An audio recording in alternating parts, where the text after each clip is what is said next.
तो इंदौर के राजा की मर्डर मिस्ट्री और राजा की पत्नी सोनम की मिसिंग मिस्ट्री हर गुजरते दिन के साथ और रहस्यों से घिरती जा रही। राजा और सोनम की 11 मई को शादी हुई और 20 मई को हनीमून के लिए वो दोनों मेघालय रवाना हुए और 23 मई को एक तरीके से वो लापता हो गए और उसके बाद दोनों का कोई अता पता मिलना बंद हो गया। 11 दिनों की तलाश के बाद इंदौर के रहने वाले राजा रघुवंशी की डेड बॉडी मिली, लेकिन पत्नी सोनम अभी भी लापता है। सोनम का कुछ भी पता नहीं चल रहा। 13 दिन से चप्पे चप्पे पर सोनम की तलाश की जा रही है और सोनम की तलाश कर रही टीम को खून से सना हुआ एक लेडी जैकेट मिला है, लेकिन उस पर जो धब्बे हैं खून के वो सोनम के हैं या नहीं, ये पक्के तौर पे नहीं कहा जा सकता। तो सोनम कहां है, किस हाल में है, ये किसी को नहीं पता। सोनम को भी राजा रघुवंशी के हत्यारों ने क्या उसकी हत्या कर डाली या फिर उसे अगवा कर लिया गया है। पुलिस और एनडीआरएफ की टीम कई दिनों से इसका तलाशी अभियान चला रही है, उसके बावजूद सोनम का कोई सुराग नहीं मिल रहा।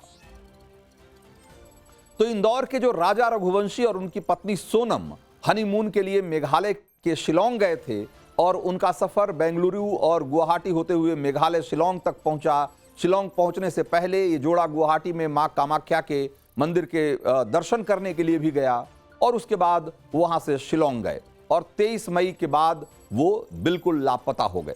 लापता होने से पहले उनकी जो एक सीसीटीवी वीडियो जो उनका सामने आया है, जो कहा जा सकता है कि उनका आखिरी वीडियो है, और ये वीडियो उस वक्त का है जब वो होटल में चेक इन कर रहे थे और इस सीसीटीवी में साफ साफ दिख रहा है कि दोनों होटल के रिसेप्शन एरिया में एंट्री ले रहे हैं और उनके साथ उनका लगेज भी है और इन तस्वीरों में राजा रघुवंशी साफ साफ दिखाई दे रहे हैं। राजा की पत्नी सोनम भी दिख रही हैं और 22 मई को इसी होटल में राजा अपनी पत्नी के साथ मावल खियात गांव के लिए निकले थे और वहां जाने के लिए उन्होंने एक स्कूटी किराए पर ली थी, हायर की थी और इसी स्कूटी से ये बताया जा रहा है कि वो सोहरा पहुंचे थे। सोहरा से वो स्कूटी से ही मावल खियात गांव पहुंचे थे और वहां से वो नोंगरियाट गांव के लिए निकले थे, जहां पर कि एक फेमस लिविंग रूट ब्रिज जो है वो देखने के लिए गए थे और वहीं एक होम स्टे में दोनों ने रात गुजारी थी और वहीं से राजा रघुवंशी ने अपनी मां से बात भी की थी और राजा की वो आखिरी कॉल रिकॉर्डिंग भी अब सामने आ चुकी है। एक बार सुनिए कि इसमें राजा रघुवंशी क्या कह रहे हैं। उतर आए? हाँ, मैंने के आ गए नीचे? कहाँ पे हो तुम, ऊपर पहाड़ पे कि नीचे? अब जाके पहुंचा ऊपर में। रात को नीचे रुके थे? हाँ। कुछ खाने का मिला कि नहीं मिला? केले खा लिया मैं। क्या खा लिए? अरे अभी केले खा रहा हूँ, अभी हाल पहुंचा हूँ। क्या झरना देखने गया? ऊपर क्या देखने गया? दोनों भाई ऊपर क्या देखने गया? ऊपर क्या देखने गया? नीचे देखूंगा तो ना झरना। तो झरना नीचे से भी दिख जाता। नीचे इतना दूर था। हाँ, वो इसके झरना देखने के लिए तो वहां से गया। वो तो अपन को वहां से लगता है तो ऊपर चढ़ के न नीचे उतर के देख भी लगा। नहीं, अच्छी जगह थी। जगह थी। वीडियो बना के ला भी रहा हूँ। अच्छी जगह दो वीडियो बना के ला रहा हूँ कि नहीं? डल तो ही नहीं रहा तेरे वीडियो, तो डल नहीं रहा। क्या क्या देख रहा था? क्या देख के आ रहा तू? नेट नहीं चल रहा। क्या रहा? नेट नहीं चल रहा। नेट नहीं चल रहा? अरे नेट नहीं चल रहा। नेट चालू हुआ। नेट नहीं चल रहा को घूम रहा हुआ तो। आओ, अब कितने दिन बचे तेरे? 2 दिन और? 2 दिन और बचे।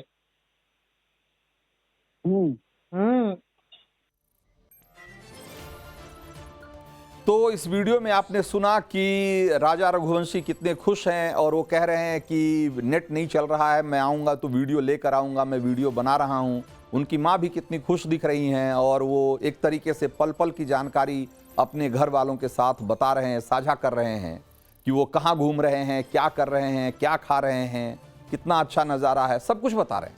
और दोनों एक एक बात अपने घर वालों को फोन करके बताते रहे। 23 मई की वो तारीख थी जब आखिरी बार उनकी बातचीत हुई घर में, और उसके बाद दोनों का फोन बंद हो गया और दोनों की फिर खोज खबर मिलनी बंद हो गई। 10 दिन बाद जानकारी हाथ लगी कि राजा की हत्या हो चुकी है, लेकिन सोनम कहां है, ये सवाल अभी भी बना हुआ है। उनकी आखिरी लोकेशन शिलोंग के ओसरा हिल्स इलाके से मिली है और यहां राजा ने एक रील बनाकर सोशल मीडिया पर अपलोड किया था और उसी वीडियो के आधार पर पुलिस ने सर्च ऑपरेशन की शुरुआत की, क्योंकि उसी वीडियो में वो स्कूटी भी दिख रही है जिसे राजा रघुवंशी ने किराए पर ली थी। बाद में वो स्कूटी पुलिस को शिलोंग और सोहरा रोड पर एक कैफे के पास पड़ी हुई मिली थी। पुलिस ने जब जीपीएस ट्रैकर से पता लगाया तो ये पता चला कि 23 मई को स्कूटी कुछ देर के लिए एडी व्यू पॉइंट पर रुकी थी और 11 दिन बाद यानी कि 2 जून को ड्रोन की मदद से जब उस इलाके की तलाश की जा रही थी तो वेसी डोंग झरने के पास एक गहरी खाई में राजा की लाश पड़ी हुई मिली और जहां स्कूटी मिली उससे जहां राजा की लाश मिली वो जगह करीब 25 किलोमीटर दूर बताई जा रही। अब यह सवाल उठ रहा है कि क्या राजा और सोनम को अगवा करके वहां से ले जाया गया और उसके बाद 25 किलोमीटर दूर जाकर के उनकी हत्या की गई, या राजा की हत्या वहीं की गई जहां पर कि उनकी स्कूटी मिली और बाद में उनकी बॉडी को वहां जाकर के एक तरीके से डिस्पोज ऑफ कर दिया गया, फेंक दिया गया ताकि किसी को पता ना चले। ये ऐसे सवाल हैं जिसका कि जवाब मिलना अभी बाकी है। 11 दिनों में राजा का शव एक तरीके से पूरी तरीके से डिकम्पोज हो चुका था और चेहरा पहचान में नहीं आ रहा था, लेकिन दाहिने हाथ पर राजा नाम का एक टैटू जो कि एक उन्होंने बनवा रखा था उससे उनके बॉडी की पहचान हुई। इसके अलावा एक वाटरप्रूफ स्मार्ट वॉच भी उनकी कलाई पर बंधा हुआ था जिससे कि उनकी बॉडी की पहचान की गई। पोस्टमार्टम रिपोर्ट से पता चला है कि राजा रघुवंशी की हत्या धारदार हथियार से की गई और राजा की डेड बॉडी के पास से दाव भी मिला है। दाव एक खास तरह का मतलब आप यूं समझिए कि खुखरी जैसी चीज होती है जिससे कि जो स्थानीय लोग हैं वो लकड़ी से लेकर के और बांस काटने के काम में रखते हैं या अपनी सुरक्षा के लिए वहाँ के जो जनजातीय लोग हैं वो रखते हैं। खेती बाड़ी में भी काम आने वाली चीज होती है। कहा जा रहा है कि राजा के शरीर पर कई हमले के कई निशान थे और जो कि इसी दाव से किए गए थे और उनकी जिस तरीके से हत्या की गई है उससे ऐसा लगता है कि उनके साथ काफी क्रूरता की गई। लेकिन ये क्रूरता क्यों हुई, इसे लेकर राजा रघुवंशी का परिवार बार बार सवाल उठा रहा है। एक बार जरा सुनिए उनके परिवार के लोग क्या कह रहे हैं।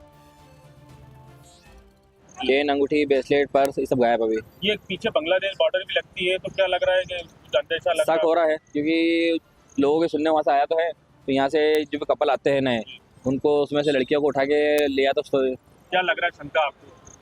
अपहरण करके फिर हत्या की गई है। अपहरण है, रॉबरी है, बाकी मर्डर ही हुआ। सरकार से क्या कहना चाहेंगे कि सोनम सरकार से हमारा एक ही निवेदन है, इसमें सीबीआई जांच की हो। तो राजा रघुवंशी के भाई इस मर्डर को बांग्लादेश से भी जोड़ रहे हैं और शक की सुई कई दिशाओं में घूम रही है। पहला तो ये कि जो इस हत्या के पीछे या इस घटना के पीछे लोकल गुंडे हो सकते हैं, लोकल क्रिमिनल हो सकते हैं जो कि ओसरा हिल्स के जंगल में पहले भी लूटपाट की वारदातों को अंजाम देते रहे हैं। तो ये सवाल सबके मन में उठ रहा है कि क्या राजा और सोनम भी ऐसी ही किसी वारदात का शिकार हो गए। दूसरा कि कोई इस पूरी घटना के पीछे कोई करीबी तो नहीं है। पुलिस राजा के बिजनेस पार्टनर और परिवार वालों से भी पूछताछ कर रही है और कि कहीं ऐसा तो नहीं है कि इनके इस ट्रिप के बारे में उनके किसी दुश्मन को पता हो और उन्होंने एक तरीके से साजिश के तहत राजा और उनकी पत्नी सोनम की हत्या कराई। या जो तीसरी बात इसमें जो कही जा रही है वो ये है कि राजा की पत्नी सोनम भी एक तरीके से शक के घेरे में है, क्योंकि सोनम की गुमशुदगी से सस्पेंस और बढ़ गया है। राजा के परिवार वालों का दावा है कि ओसरा हिल्स के पास कुछ ऐसे बांग्लादेशी गिरोह एक्टिव हैं जो खासकर हनीमून पर आए कपल को भी निशाना बनाते हैं। तो दोनों बातें चल रही है कि सोनम का नहीं मिलना, कहीं ऐसा तो नहीं है कि सोनम वहां से भाग गई, या ऐसा तो नहीं है कि सोनम को जो वहां जो भी क्रिमिनल्स थे, उन्होंने, चाहे वो बांग्लादेशी हों या लोकल हों, उन्होंने सोनम को किडनैप कर लिया हो और सोनम अभी भी जिंदा हो। जो भी स्थिति है, जो भी हालात रहे हों, लेकिन सोनम जब तक नहीं मिल जाती या सोनम की डेड बॉडी नहीं मिल जाती, तब तक इस बारे में पक्के तौर पे कुछ भी नहीं कहा जा सकता। राजा रघुवंशी की डेड बॉडी से अंगूठी और चेन गायब मिला है। ऐसे में लोगों को यह भी शक हो रहा है कि इस हत्या के पीछे जो स्थानीय गैंग है, या जो, जैसा कि हमने आपको बताया कि जो सोहरा इलाका है मेघालय का, उसके पास ही में एक तरीके से बांग्लादेश का बॉर्डर भी है, सेला पास है, जहां पर कि दोनों राज्यों की एक तरीके से चौकी है और बॉर्डर पोस्ट है, तो वहां से काफ़ी करीब है। और ऐसा कहा जाता है कि यहाँ पर बड़े पैमाने पे बांग्लादेशी गिरोह जो है स्मगलिंग के काम में लिप्त रहते हैं, और वो नहीं चाहते कि यहाँ पे बहुत ज़्यादा टूरिस्ट आएँ या ऐसे लोग आएँ जिससे कि यहाँ पर सिक्योरिटी का इशू बढ़े और उनका जो स्मगलिंग का धंधा है वो प्रभावित हो। इसीलिए वो कई बार टूरिस्ट और बाहर से आने वाले लोगों को टारगेट करते हैं, कई बार उनकी हत्या भी कर देते हैं। तो परिवार का, जो राजा रघुवंशी के परिवार हैं, उनका ये भी आरोप है कि मेघालय के पुलिस ने इस मामले में लापरवाही बरती है, और जब पहली बार उन्होंने इस बात की शिकायत की थी, उसी समय से उनकी जो अगर एक तरीके से खोजबीन की गई होती या पुलिस ने तत्परता दिखाई होती, तो बहुत मुमकिन है कि इस केस का रिजल्ट अभी तक कुछ और होता। इसीलिए जो राजा रघुवंशी का परिवार है, वो इस मामले में सीबीआई जांच की मांग कर रहा है।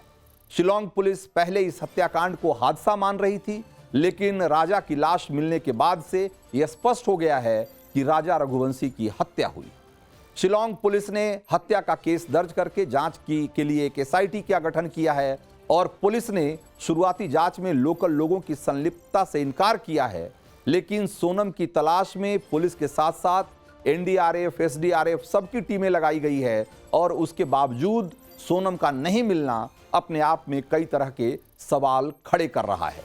ये लोगों के मन में बार बार सवाल आ रहा है कि कहीं इसके पीछे कोई पुरानी साजिश तो नहीं, पहले से इसकी साजिश तो नहीं की गई थी इस घटना को अंजाम देने की, या फिर ये एक वहाँ जो लोकल गैंग है उसके द्वारा जो है अंजाम दिया गया एक वारदात है। जो भी हो, लेकिन इस घटना में जब तक सोनम के बारे में नहीं पता लग जाता, तब तक इस घटना को लेकर एक तरीके से जो कयासबाजी हो रही है वो एक तरीके से चलती रहेगी।